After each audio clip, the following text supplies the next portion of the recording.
আমি আজকে এমন একটা জিনিস রান্না করব যা আস্তে আস্তে গ্রাম বাংলার থেকে হারিয়ে যাচ্ছে। সে জিনিসটা আমি আজকে রান্না করব। দেখো আমি কীভাবে কী করি। তার জন্য কুমড়ো, এখানে 500 গ্রাম কুমড়ো হাট থেকে নিয়ে এসেছি কিনে। আর এই যে পুঁই শাক, টাটকা টাটকা পুঁই শাক, এগুলো এখন কেটে নেব।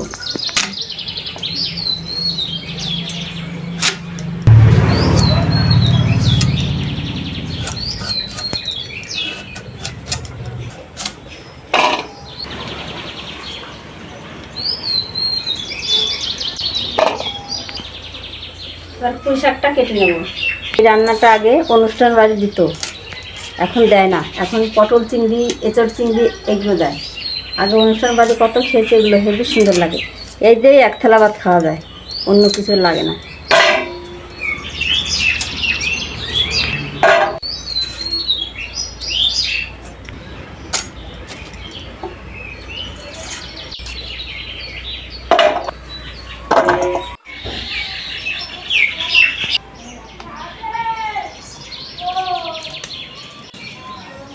কড়াইতে সর্ষের তেল দিয়ে আলু আর কুমড়োটা ভেজে নেব।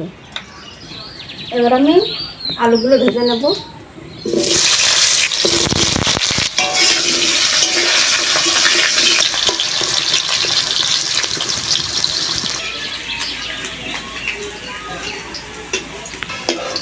আলু লাল লাল করে ভাজা হয়ে গেছে, এখন আলুটা উঠিয়ে নেব।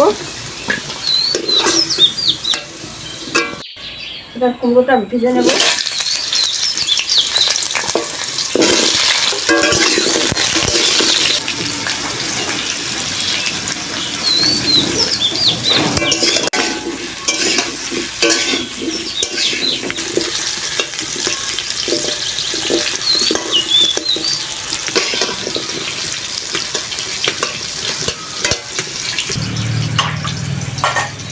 কুমড়ো ভাজা হয়ে গেছে, এই আলুর ভিতরে নাড়িয়ে নেব।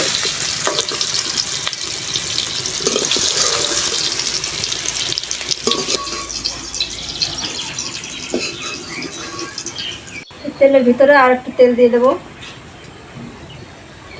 শুকনো লঙ্কা দিয়ে দেবো,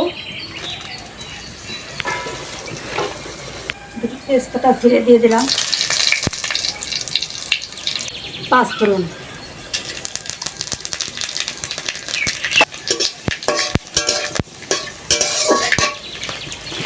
এবার আদা দিয়ে দেবো, আদা বাটা। এবার পুঁই শাকের ডাটা এই তেলের ভিতরে দিয়ে দেবো।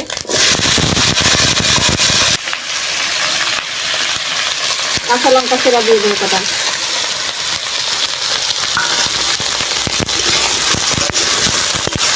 হলুদ দিয়ে দেবো। ডাটাটা তেলের ভিতর দিয়ে ভালো করে ভাজা ভাজা করে নেবো আগে।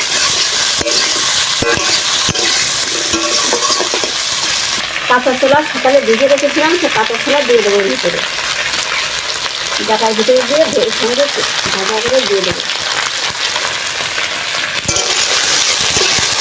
কাবলি ছোলা থেকে বেশি ছোলাই ভালো লাগে, টেস্ট ভালো।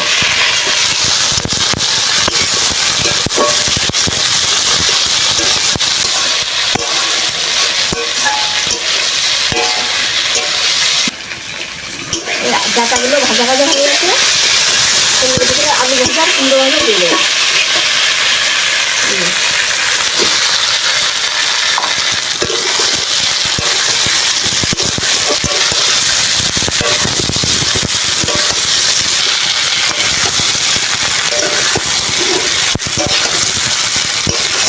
এখন অল্প করে একটু লবণ দিয়ে দেবো।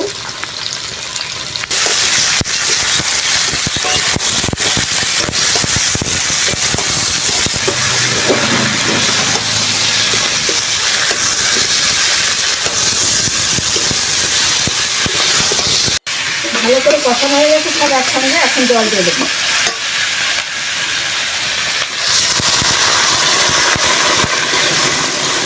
আর একটু লবণ দিয়ে দেবো, আর হলুদ দিয়ে দেবো।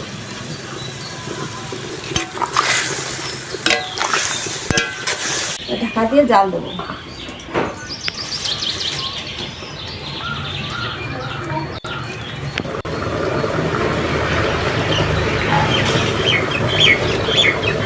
ঢাকনাটা ঢেকে দিই।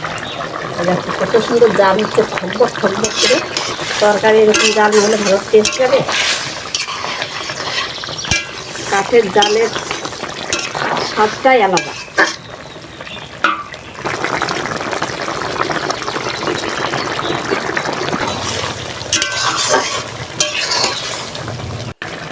এবার বাদাম দিয়ে দেবো, ভাজা বাদাম।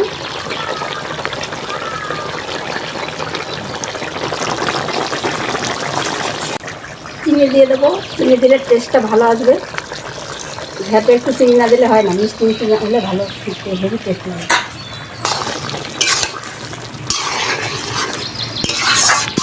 হয়ে গেছে, এখন নামিয়ে নেবো।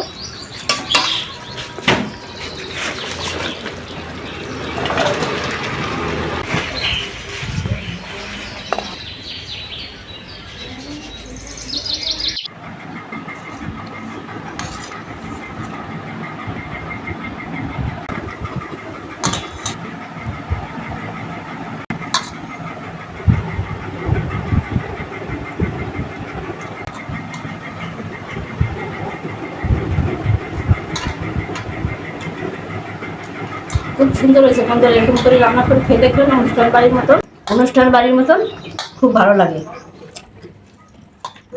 এই দিয়ে এক থালা ভাত খাওয়া যাবে, অন্য কিছু আর দরকার হবে না।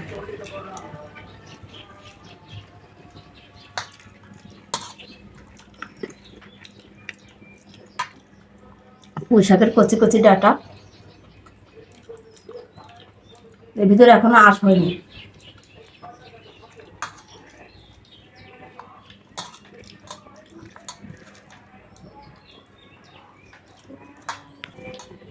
আজকের ভিডিওটি এই পর্যন্ত।